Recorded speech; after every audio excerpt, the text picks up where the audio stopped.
So the next thing we're going to do is look at how a mass spectrometer works. And you only have to be able to interpret the graphs, but you kind of need to know how it works so you can understand what's going on. So what happens is you get an electron gun and you shoot electrons into whatever's there. So later on they'll break apart compounds, and we'll have a look at that a little bit. But initially we're just going to shoot off electrons and give it a charge.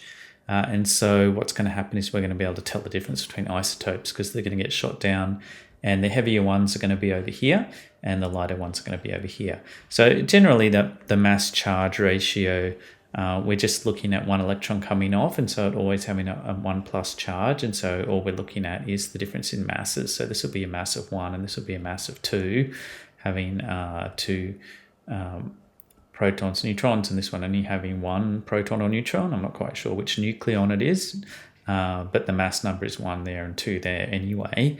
And so we can say here that they're half-half. So we've got 50% of one isotope and 50% of another isotope. And so that's just a simple graph, and that's how you need to interpret them. And that's how it works using a mass spectrometer to produce this mass spectrograph. And so just want to go into a little bit more detail for the trickier questions. And the really nasty ones come with the isotopes. And it's not just the fluorine and the iodine are pretty easy because they're just like 100%, so there's nothing to worry about. These ones can get really nasty. They have a difference of 2, so there's nothing there in between. So mainly just 75% of 35 and 25% of this, and this one's 50-50 with no gaps in between. So you can see how complicated it gets if you say have a bromine Br2 go through and it breaks up. And so if the bromine breaks up, there'll be some at 79. This one's 50-50, so 50% 79, 50% 81. But the whole molecule that does get charged and sent down will have a certain proportion here that is both 79 and both 81, and then a certain proportion here of 79 and 81.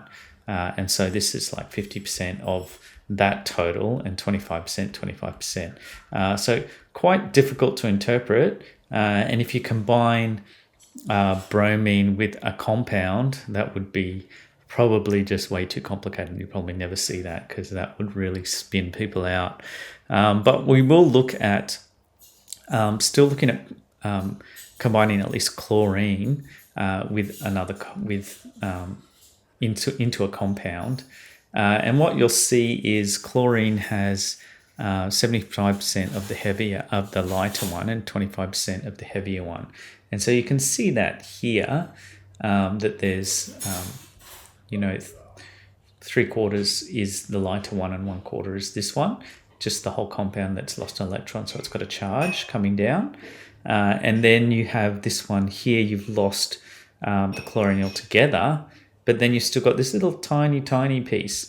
And that's because there is some carbon isotope there. So that one you just pretty much ignore, to be honest, because the significant chunks are the isotopes of bromine and chlorine. So just be aware of that for later when you're trying to interpret it.